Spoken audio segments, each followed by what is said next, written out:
محترم مکرم عزیز ملت اسلامیہ، السلام علیکم ورحمۃ اللہ وبرکاتہ۔ سب سے پہلے کفیل امبر کا معافی نامہ دیکھیے۔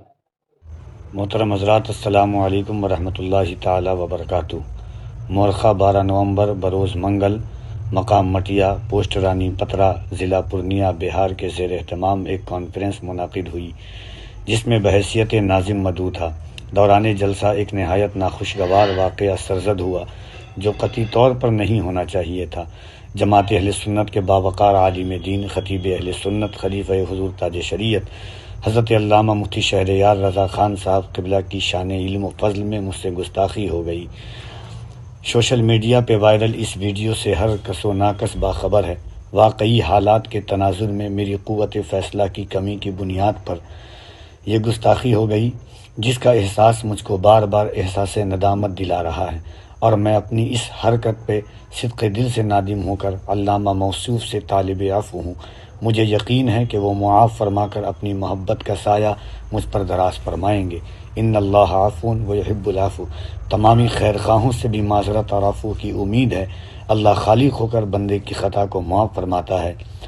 ایک بندہ آج اپنی خطا پر بندے سے معافی کا طلبگار ہے۔ مجھے امید ہے کہ آپ تمامی خیر خواہ مجھے معاف فرمائیں گے۔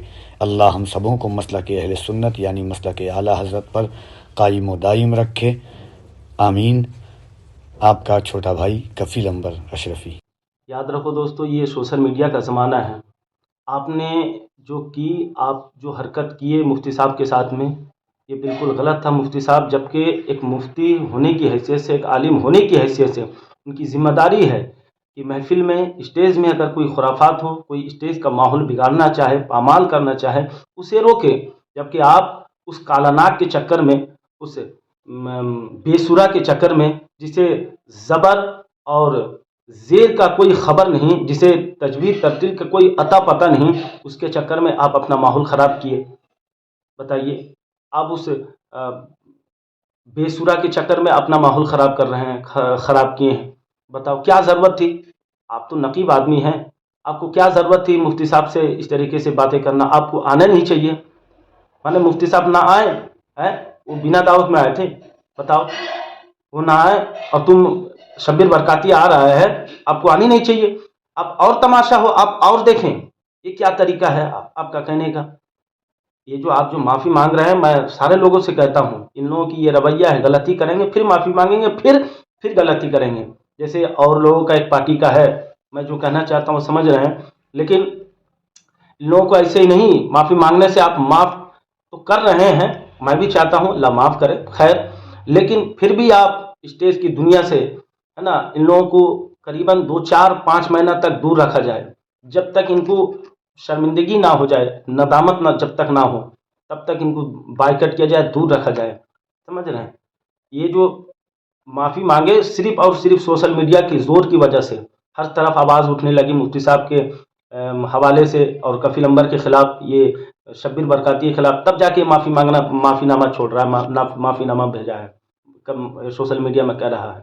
لیکن یوں ہی آپ حضرات معاف نہ کریں، سمجھ رہے ہیں، اس طریقے سے۔ لیکن ان سبوں کو ایسے، ان لوگوں کا ایک ٹیم ہے، میٹنگ ہے، ان لوگوں کی ایک ٹیم، سنگٹھن ہے۔ یہ ہے محمد علی فیضی ہے، دلبر شاہی ہے، آپ کا وہ کیا کہتے ہیں، شبیر برکاتی، یہ سب ایک سنگٹھن کے ہیں، سمجھ رہے ہیں نا؟ میری بات بڑا غور سے سنیے، میں جو کہنا چاہتا ہوں حضرات بڑا دھیان سے سنیے گا۔ اس سے پہلے بھی آپ دیکھے ہوں گے مفتی شہریار صاحب کسی جلسے میں اسد اقبال صاحب کو ڈانٹ رہے تھے، لیکن اسد اقبال ہے جو غور سے سر نیچے کر کے، خم کر کے سن رہے ہیں، لیکن اسی جگہ پہ یہ کفیل امبر کھڑا ہو کے دیکھ رہا ہے۔ ایسا لگتا ہے جیسے یہ کچھ کہنا چاہتا تھا اس وقت بھی، لیکن اگر مفتی صاحب اگر کفیل امبر کو کہیں برس جاتے کفیل امبر پہ، تو یہ لگتا ہے اس وقت بھی یہ ماحول گرم کر دیتا، ماحول مفتی صاحب کے ساتھ میں بدتمیزی کرنے پہ طلوع ہو جاتا، مفتی صاحب کے ساتھ میں بدتمیزی کر بیٹھتا۔